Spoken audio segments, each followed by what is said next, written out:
اعوذ باللہ من الشیطان الرجیم بسم اللہ الرحمن الرحیم السلام علیکم ورحمۃ اللہ وبرکاتہ۔ ناظرین، آج ایک سوال آیا۔ سوال یہ ہے کہ ایک مولانا صاحب کا ایک مضمون فضائل و مسائل رمضان المبارک میں شائع ہوا ہے، جس میں اور باتوں کے علاوہ جہاں مولانا صاحب نے ان چیزوں کے بارے میں لکھا ہے جس سے روزہ فاسد ہوتا ہے اور نہ مکروہ، وہاں فرمایا ہے کہ بھول کر ہم بستری کر لینے سے روزہ فاسد ہوتا ہے نہ مکروہ۔ میری ذاتی رائے میں ہم بستری ایک آدمی کی بھول نہیں، اس میں 2 افراد کی شرکت ہوتی ہے، اور جہاں بھی ایک سے زائد افراد کی شرکت ہو، اس قسم کا عمل روزے کی حالت میں کیا جائے تو اس کو گناہ ضرور کہا جا سکتا ہے، بھول نہیں۔ اس بارے میں آپ کی رائے اسلامی قوانین کی روح سے لوگوں کو مطمئن کر سکے گی۔ برائے مہربانی اپنی رائے دے کر ہمیں شکریہ کا موقع دیں۔ چلتے ہیں اس سوال کے جواب کی جانب۔ اس سوال کا جواب یہ ہے، بھول کے معنی یہ ہے کہ یہ یاد نہ رہے کہ میرا روزہ ہے۔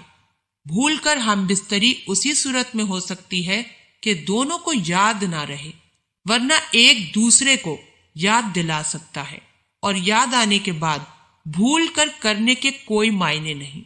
اس لیے مسئلہ تو مولانا صاحب کا صحیح ہے، مگر ایسی صورت شاذ و نادر ہی پیش آ سکتی ہے، اس لیے آپ کو اس سے تعجب ہو رہا ہے۔ اسی طرح ایک اور سوال ہے۔ سوال یہ ہے کہ روزے کی حالت میں آنکھوں میں سرما ڈالنے، سر میں تیل لگانے اور سوتے میں غسل کی ضرورت پیش آ جانے سے روزہ ٹوٹ جاتا ہے یا نہیں؟ چلتے ہیں اس سوال کے جواب کی جانب۔ اس سوال کا جواب یہ ہے کہ ان چیزوں سے روزہ نہیں ٹوٹتا۔ اسی طرح ایک اور سوال آیا۔ سوال یہ ہے کہ کیا دودھ شریک بھائی کے ساتھ سفر کرنا جائز ہے یا ناجائز؟ چلتے ہیں اس سوال کے جواب کی جانب۔ اس سوال کا جواب یہ ہے کہ دودھ شریک بھائی کے ساتھ سفر کرنا جائز ہے، بشرط یہ کہ اس کو حیا اور شرم بھی ہو، ورنہ اس کے ساتھ سفر کرنا جائز نہیں۔ اسی طرح ایک بہن کا سوال آیا۔ وہ کہتی ہیں کہ ناپاکی کی حالت میں اگر ناخن کاٹ لیے جائیں تو کیا جب تک وہ بڑھا کر دوبارہ نہ کاٹے جائیں تو پاک نہ ہو سکوں گی؟ چلتے ہیں اس سوال کے جواب کی جانب۔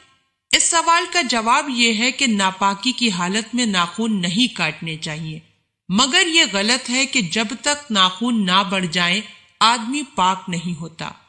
اللہ پاک ہم سب کو دین کی سمجھ عطا فرمائے اور اس کے مطابق زندگی بسر کرنے کی توفیق عطا فرمائے، آمین۔